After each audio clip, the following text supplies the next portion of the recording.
nananabik,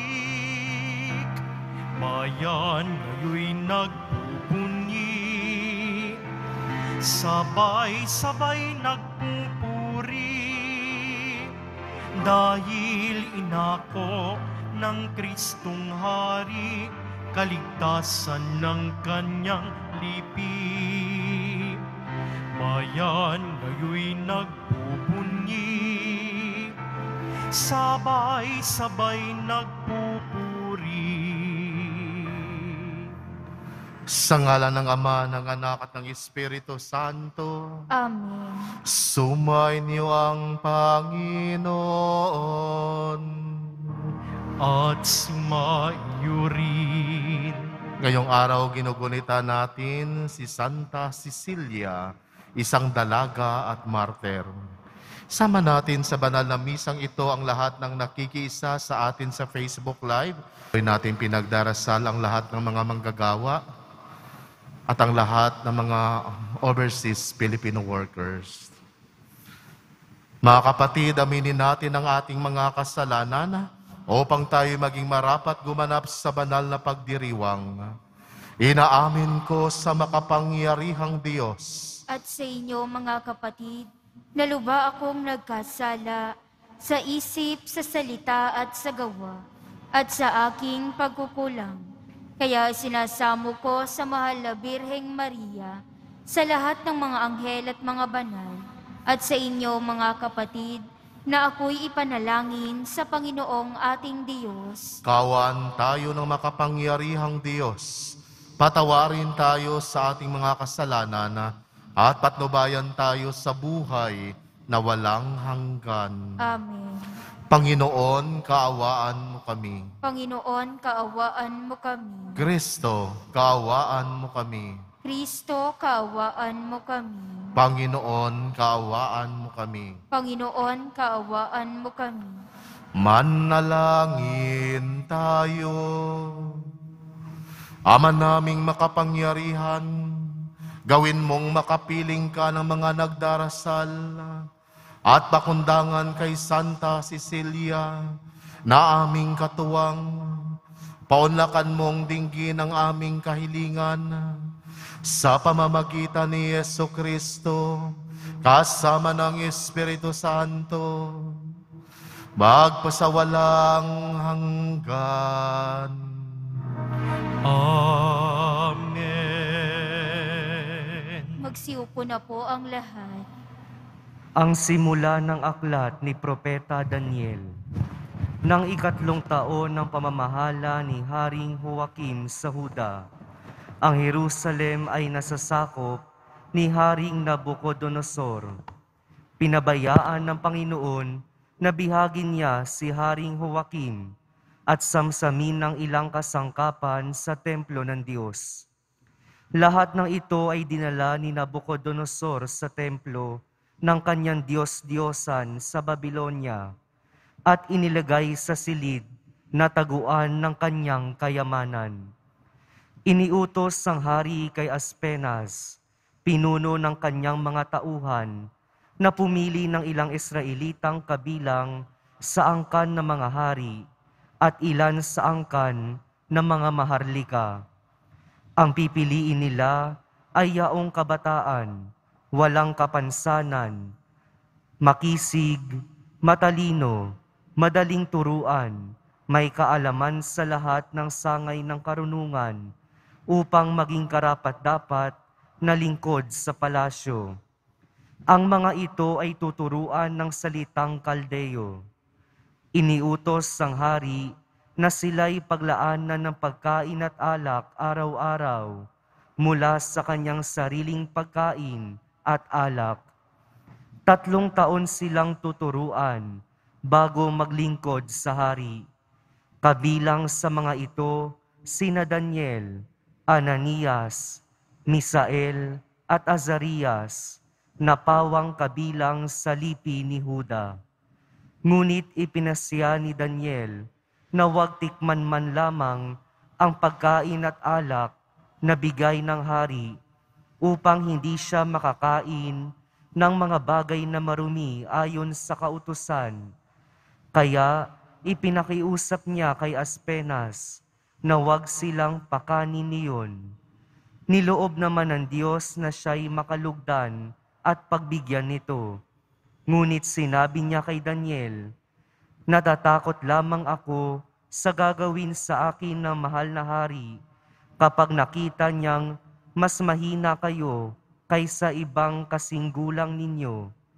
Tiyak na ako'y papupugutan niya pagkat siya'y mismo ang naglaan ng pagkain ninyo araw-araw." Dahil dito, lumapit si Daniel sa bantay na nangangalaga sa kanila. Sinabi niya, "Subukin ninyo kami sa loob ng 10 araw. Gulay lamang at tubig ang ibigay ninyo sa amin. Pagkatapos, pagparisin ninyo kami ng mga magkasinggulang naming pinakakain ninyo ng pagkaing bigay ng hari at tingnan ninyo ang magiging resulta." At sinubok nga sila sa loob ng 10 araw. Nang sila'y pagparisin pagkaraan ng 10 araw, nakitang mas maayos sila at malusog kaysa mga magkasinggulang nilang pinakain ng pagkain ng hari. Kaya gulay at tubig na lamang ang ibinigay sa kanila sa halip na pagkain at inumin ng hari. Niloob ng Diyos na silang apat ay matuto ng lahat ng uri ng kaalaman. Bukod dito, si Daniel ay binigyan pa ng kaalaman tungkol sa pangitain at panaginip. Pagkaraan ng 3 taong itinakda ng hari sa pagsasanay sa kanila, ang lahat ng kabataang pinili ni Aspenas ay inharap niya kay Haring Nabucodonosor. Isa-isa silang kinausap ng hari, ngunit nakita niyang nakahihigit sina Daniel, Ananias, Misael at Azarias. Kaya sila ang napili ng hari upang maglingkod sa palasyo. Sa lahat ng bagay na isinangguni sa kanila, nakita ng hari na higit na di hamak ang kaalaman nila kaysa mga salamangkero at engkantador ng kaharian. Ang salita ng Diyos. Salamat sa Diyos. Purihin at ipagdangal ang Diyos magpakailanman. Purihin at ipagdangal ang Diyos magpakailanman. Pinupuri ka namin, Panginoon, Diyos ang aming mga ninuno. Karapat-dapat kang ipagdangal at dakilain magpakailanman. Purihin ang iyong banal at muluwalhating pangalan. Nararapat purihin at ipagdangal magpakailanman. Purihin at ipagdangal ang Diyos magpakailanman. Purihin ka sa iyong banal at marangal na tahanan. Lubhang karapat-dapat kang awitan at dakilain magpakailanman. Purihin at ipagdangal ang Diyos magpakailanman. Purihin ka na nakaluklok sa maringal mong trono. Karapat-dapat kang awitan at dakilain magpakailanman. Purihin at ipagdangal ang Diyos magpakailanman. Mula sa iyong luklukan sa ibabaw ng mga kerubin, nakikita mo ang kalaliman, ang daigdig ng mga patay. Karapat-dapat kang purihin at dakilain magpakailanman. Purihin at ipagdangal ang Diyos magpakailanman. Purihin ka sa buong sangkalangitan.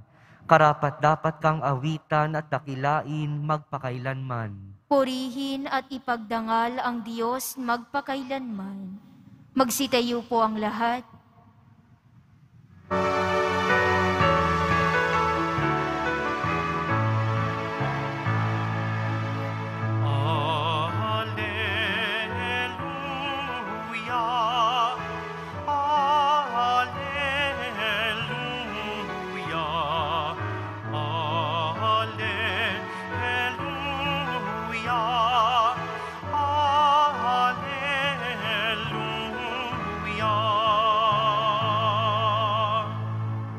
Lagi tayong magtanod, sapagkat di natin talos ang pagbabalik Jesus. Alleluia. Alleluia. Alleluia.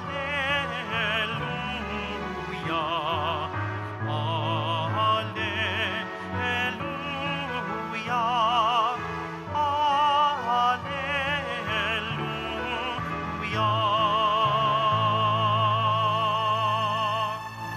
Sumainyo ang Panginoon. At sumaiyo rin. Ang mabuting balita ng Panginoon ayon kay San Lucas. Papuri sa'yo, Panginoon. Noong panahong iyon, nang tumingin si Jesus, nakita niya ang mayayamang naguhulog ng kanilang kaloob sa lalagyan nito sa templo. Nakita rin niya ang isang dukhang babaeng balo na naghulog ng 2 kusing. Ang wika ni Jesus, sinasabi ko sa inyo, ang dukhang balong ito ay naghulog ng higit kaysa kanilang lahat, sapagkat bahagi lang ng di nila kailangan ang kanilang ipinagkaloob. Ngunit ibinigay ng balong iyon sa dukha. Ibinigay ng balong iyon na dukhang dukha ang buo niyang ikabubuhay. Ang mabuting balita ng Panginoon. Pinupuri ka namin, Panginoong Jesucristo. Maupo pang lahat. Isang mapagpalang araw po sa ating lahat. Bahagi ng mandato ng simbahan ang mga abuloy. Kaya bawat isang bininyagang Kristiyano ay ininyahan ng simbahan na tumulong para sa gawaing misyonero ng banal na simbahan upang ipalaganap ang pananampalataya. Kaya lahat tayo bilang bininyagan ay mayroong responsibilidad na tumulong para sa misyon ng ating Panginoon. At ito ang itinuturo sa atin ngayon ng ating Ebanghelyo, na ang halaga ng ating binibigay ay hindi nakabatay sa laki o liit, kundi nakabatay ito sa laman ng ating puso habang tayo'y nagbibigay. Kaya ang simbahan natin, walang standard kung magkaano ang iyong ibigay, kundi ang simbahan natin, tinitingnan lagi ang iyong kakayahang magbigay ng taos-puso, ng magaan sa iyong puso, ng bukas sa iyong puso.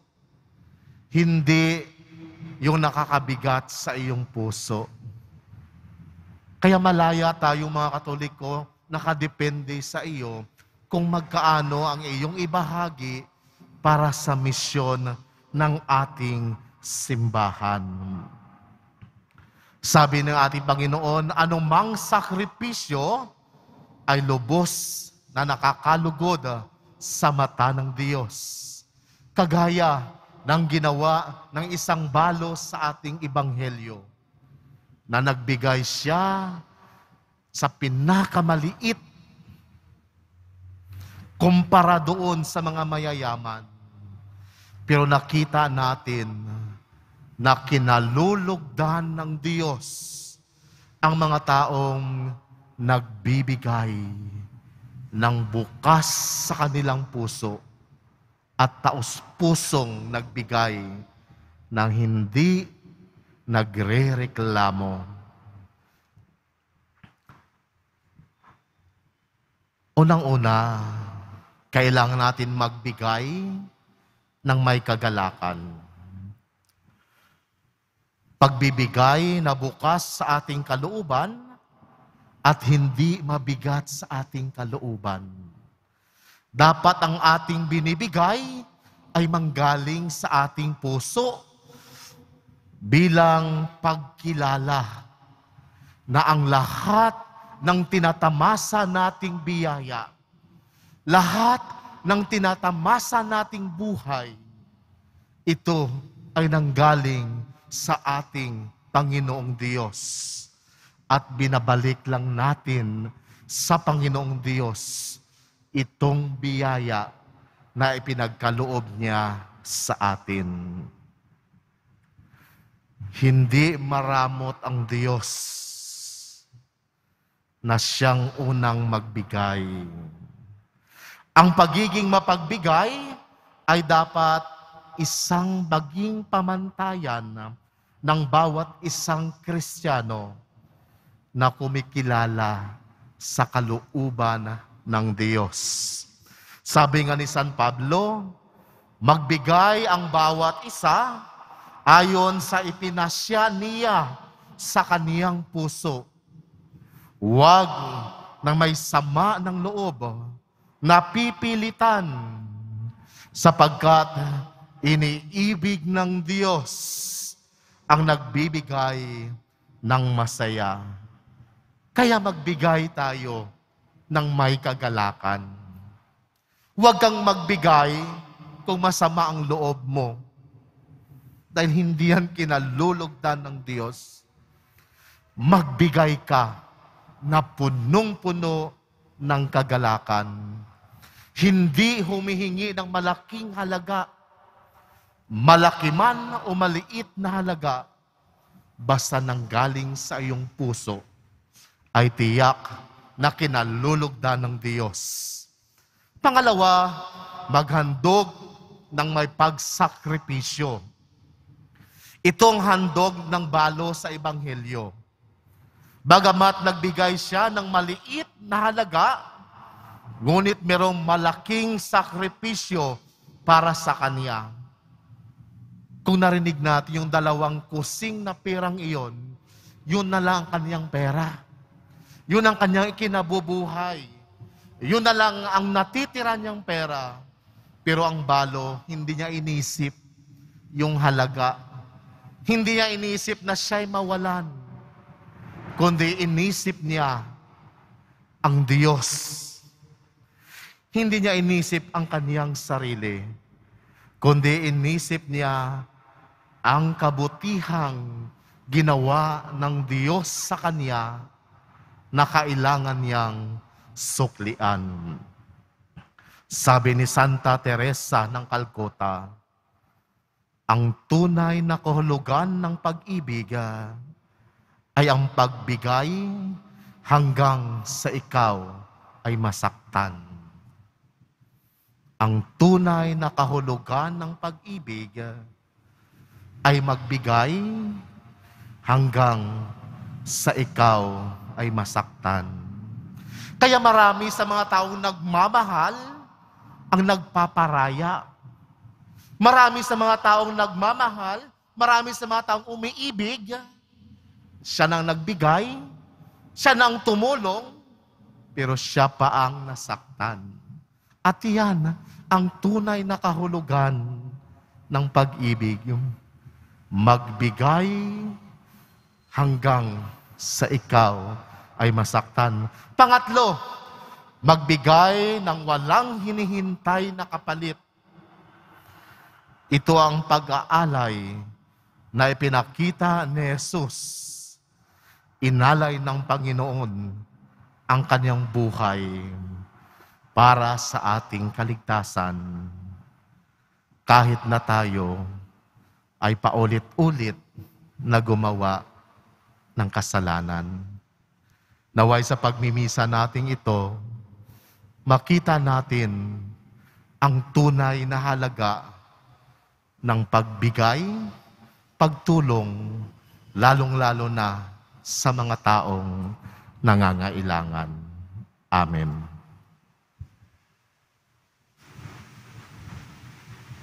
Magsitayo po ang lahat.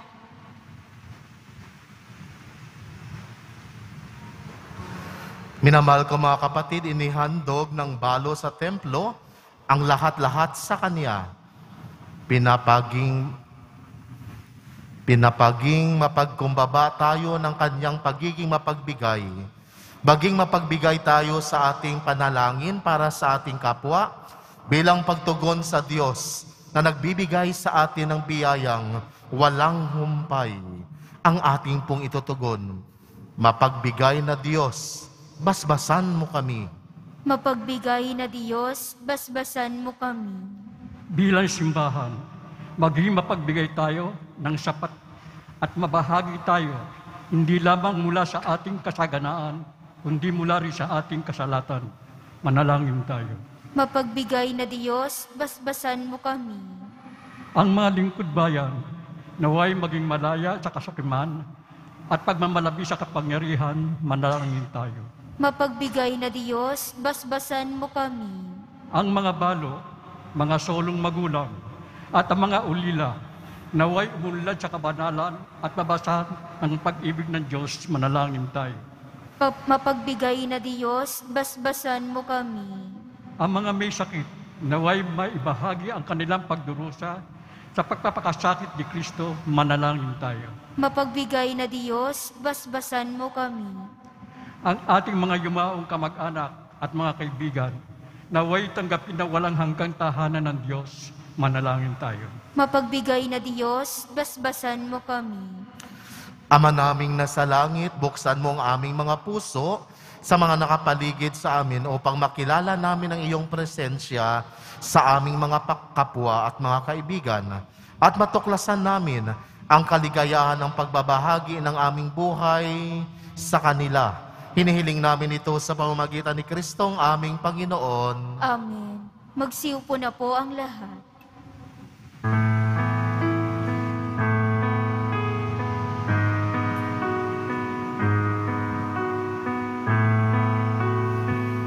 Puri-puri ka sa likuran sa iyong kagandang aming may alay. Ang awit ko, lahat ng ito'y nagmula sa iyo. Muling ihahandog sa iyo, buong puso kong inaalay sa iyo. O Diyos, o Panginoon, lahat ay biyayang aming inampon, aming buhay at kakayahan. Ito'y para lamang sa iyong kalwalhatian. Ito'y para lamang sa iyong kalwalhatian.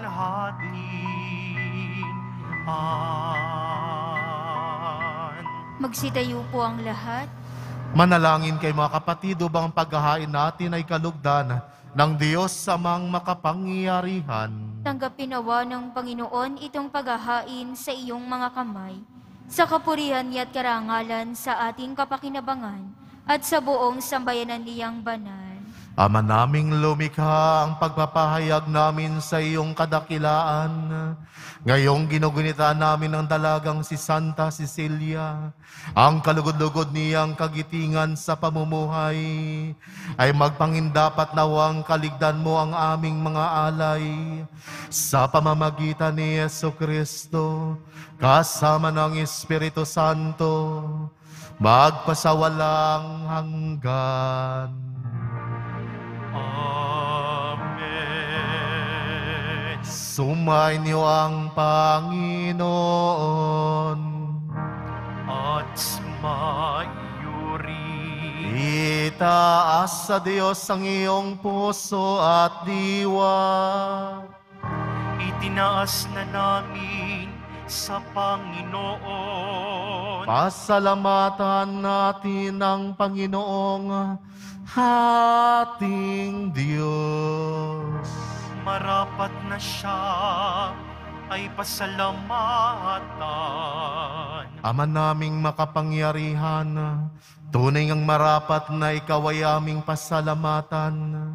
Ngayong aming kagalakan, na si Santa Cecilia ay parangalan, siya'y kapanalig naming may paninindigan, na ikaw ay pahayag kahit siya'y mamamatay, sapagkat minarapat mong kaniyang matularan, ang iyong anak na nagain ng sarili niyang buhay. Tulad ng naganap sa iyong anak, ang dugo ng mga martir ay dumanak, hindi dahil sa katatagan ng likas, kundi dahil sa iyong bigay na lakas. Kaya kaisa ng mga anghel na nagsisiawit ng papuri sa iyo, nang walang humpay sa kalangitan, kami nagbubunyi sa iyong kadakilaan.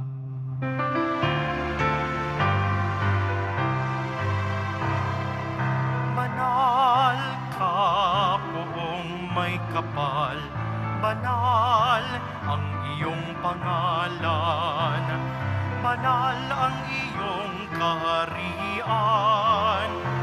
Langit lupa'y nagpupugay sa iyong kadakilaan. Dinarakila ng lahat ang naparito mong anak, na siyang nagmulat sa bulag, sa pilay ay nagpalakad, at nakiramay sa lahat. Magsiluhod po ang lahat. Ama naming banal, ikaw ang bukal ng tanang kabanalan, kaya't sa pamamagitan ng iyong Espiritu, gawin mong banal ang kaloob na ito upang para sa amin, maging katawan at dugo ng aming Panginoong Hesukristo. Bago pa niya pinagtiis ang kusang loob na maging handog, hinawakan niya ang tinapay, pinasalamatan kaniya, pinagati-hati niya iyon, inabot sa kaniyang mga alagad at sinabi, "Tanggapin yung lahat ito at kanin. Ito ang aking katawan na ihahandog para sa inyo."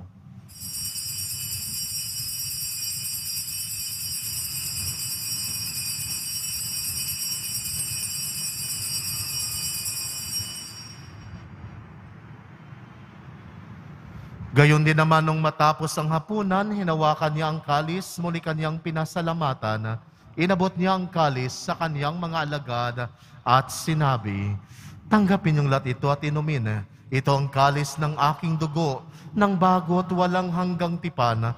Ang aking dugo na ibubuhos para sa inyo at para sa lahat, sa ikapagpapatawad ng mga kasalanan. Gawin ninyo ito sa pag-alala sa akin."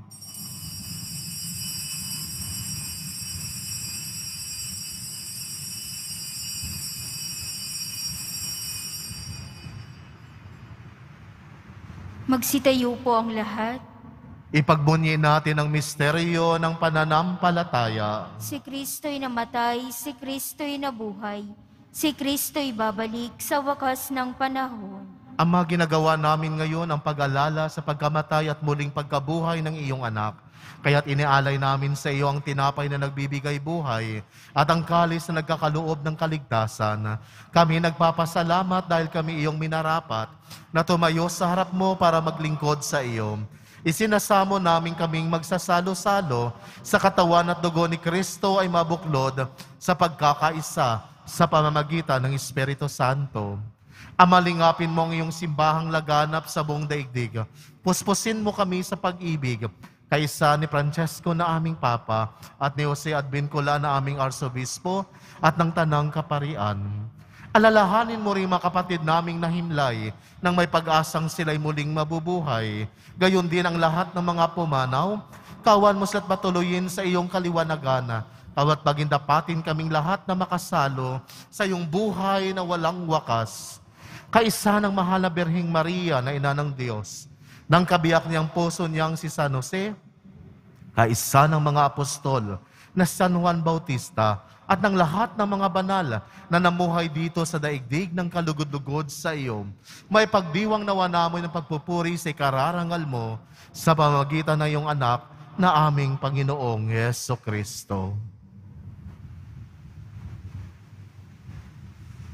Sa pamamagitan ni Kristo, kasama niya't sa Kanya, ang lahat ng parangal at papuri ay sa iyo, Diyos amang makapangyarihan, kasama ng Espiritu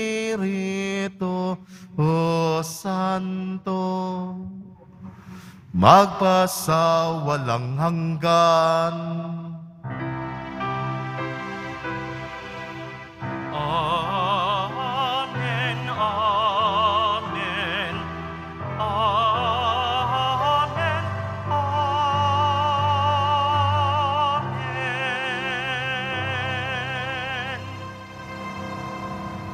Sa tagubili ng nakagagaling na utos at sa turo ni Jesus na Panginoon natin at Diyos, ipahayag natin ng lakas loob. Ama namin, sumasalangit ka, sambahin ang ngalan mo. Mapasa amin ang kaharian mo. Sundin ang loob mo dito sa lupa para nang sa langit. Bigyan mo kami ngayon ng aming kakanin sa araw-araw at patawarin mo kami sa aming mga sala para ng pagpapatawad namin sa nagkakasala sa amin. At huwag mo kaming ipahintulot sa tukso at iadya mo kami sa lahat ng masama. Hinihiling namin kami adya sa lahat ng masama, pagkalooban ng kapayapaan araw-araw, iligtas sa kasalanan at ilayo sa lahat ng kapahamakan, samantalang aming pinananabikan ang dakilang araw ng pagpapahayag ng tagapagligtas naming si Heso Kristo. Sapagkat iyo ang kaharian at ang kapangyarihan at ang kapurihan magpakailanman. Amen. Panginoong Jesucristo, sinabi mo sa iyong mga apostol, kapayapaan ang iniiwan ko sa inyo.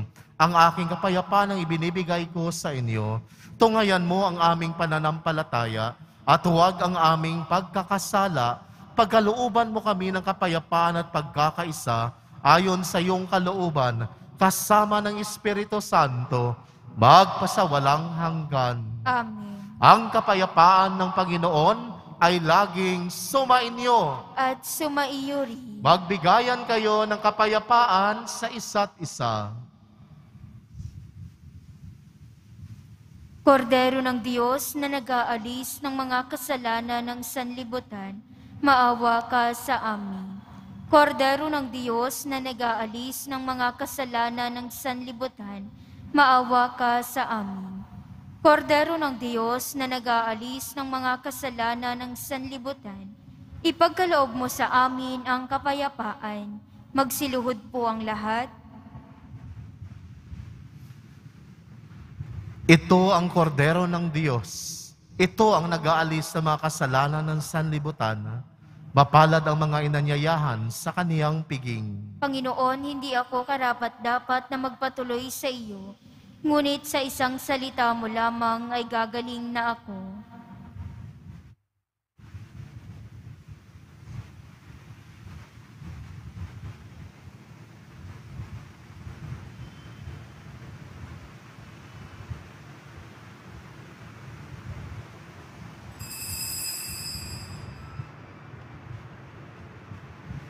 Katawan ni Kristo. Amen.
palad. Turuan mo akong maglingkod sa iyo, na magbigay ng ayon sa nararapat,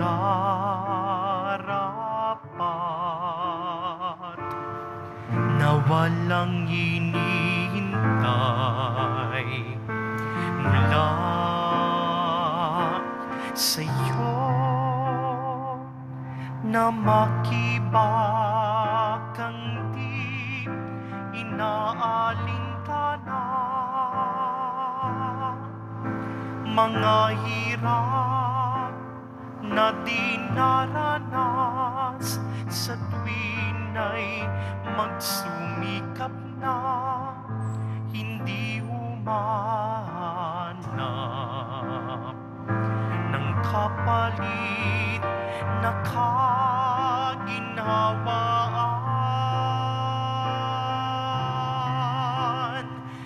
na di naghihintay kundi ang aking mapatid, na ang loob mo'y siyang sinusundan.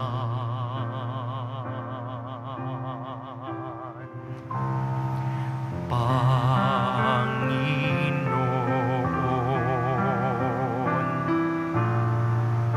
turuan mo akong maging bukas palad.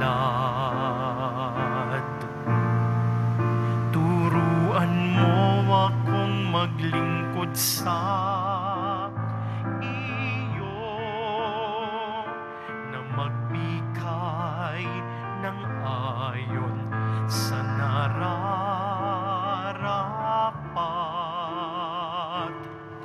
na walang hinihintay mula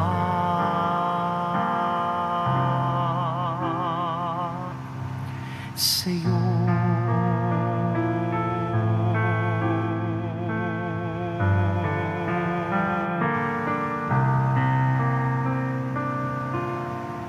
Magsitayo po ang lahat. Manalangin tayo.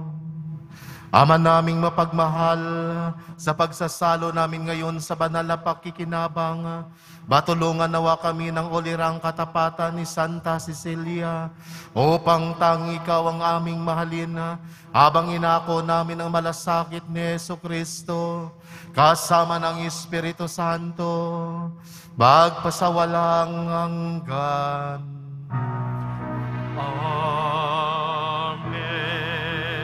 Panalangin para sa mga kaluluwa, mga kapatid, ating ipagdasal ang ating mga minamahal na yumao at ang lahat ng mga kaluluwa sa purgatorio. Panginoon naming Diyos, Ama namin, Ikaw po ang dahilan ng aming pagsilang, sa iyo galing ang aming hiram na buhay. Buong kababaang loob po kaming nananalangin at kami nagmamakaawang kalugdan mo po ang mga kaluluwa na mga pumanaw na sa mundong ito. Sila naway magkamit ng buhay sa iyong piling. Alisin mong anumang mga karumihan ng kasalanan upang sila'y maging marapat sa iyong walang hanggang kalinisan. Iahon mo sila mula sa purgatorio at bigyan ng puwang sa iyong kaharian sa langit. Kapayapaan kailanman ang igawad ng may kapal sa mga yumaong nagsipanaw. Sila naway silaya ng iyong ilaw na walang hanggan. Amen. Mapanatag nawa sila sa kapayapaan. Amen.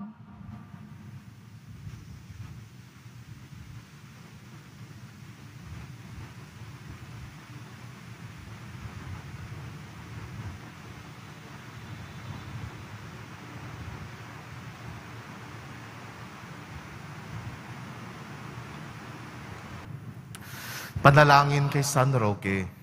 O pinagpalang San Roque, pintakasi ng may karamdaman, lingapin mo po ang aming mga kapatid na sa banig ng karamdaman. Ang iyong pamamagitan ay sadyang makapangyarihan, na nung ika'y narito pa sa daigdig, marami ang gumaling dahil sa pag-antanda mo sa kanila, ng kamahal-mahalang krus. Ngayong ikaw ay naluwalhati na diyan sa langit, nananalig kaming iyong pamamagitan ay lubhang magaling. Ialay mo po sa Panginoong Diyos yaring aming mga hinaing, at sa tulong po ninyo ay makamit ang kagalingan ng aming kaluluwa at katawan. Pakundangan sa mga hirap at sakit ng Panginoong Hesukristo at inyo pong mga panalangin. Amen. Senyor San Roque, ipanalangin mo po kami upang kami miyadiya sa salot na COVID-19 at sa mga karamdaman ng katawan at kaluluwa. Senyor San Roque, ipanalangin mo po kami upang kami miyadiya sa salot na COVID-19 at sa mga karamdaman ng katawan at kaluluwa. Senyor San Roque, ipanalangin mo po kami upang kami miyadiya sa salot na COVID-19 at sa mga karamdaman ng katawan at kaluluwa. Ngayon naman ang pagbabasbas ng Poong Hesus Nazareno. Sumainyo ang Panginoon. At sumaiyo rin. Mahal na Poong Hesus Nazareno, inihayag mo sa pamamagitan ng krus ang walang maliw na pag-ibig ng Diyos sa sangkatauhan. Pakinggan mo ang kahilingan ng iyong angkan na nagsusumamo sa iyo. Makamtanawan nilang iyong katugunan at tanggapin ang kasagutan na may utang na loob na tinatanaw. Basbasan din po ninyo ang mga dalalang imahin at dasalan sa pamamagitan ng bendisyon na ito. Naway malala nila ang pangako na noon sa biniyag na ikaw ang kanilang ibigin at paglingkuran bilang Panginoon magpasawalang hanggan. Amen. At pagpalain kayo ng makapangyarihang Diyos, ang Ama, ang Anak, at ang Espiritu Santo. Amen. Umayo kayong taglay ang kapayapaan ng Poong Hesus Nazareno. Salamat sa Diyos.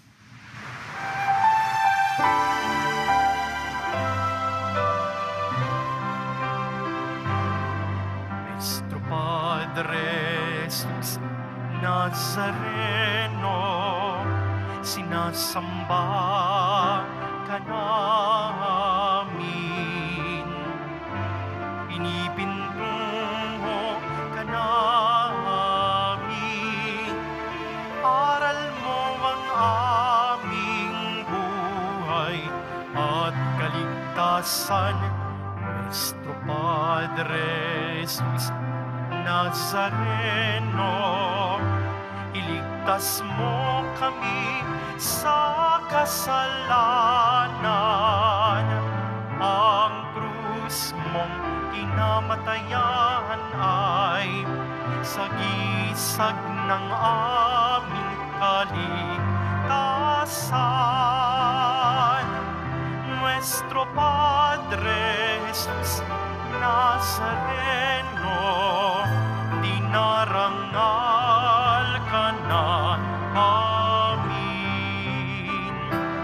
Nuestro Padre Jesus Nazareno, niluluwalhati ka namin. Nuestro Padre Jesus Nazareno, dinarangal ka na amin. Nuestro Padre Jesus Nazareno,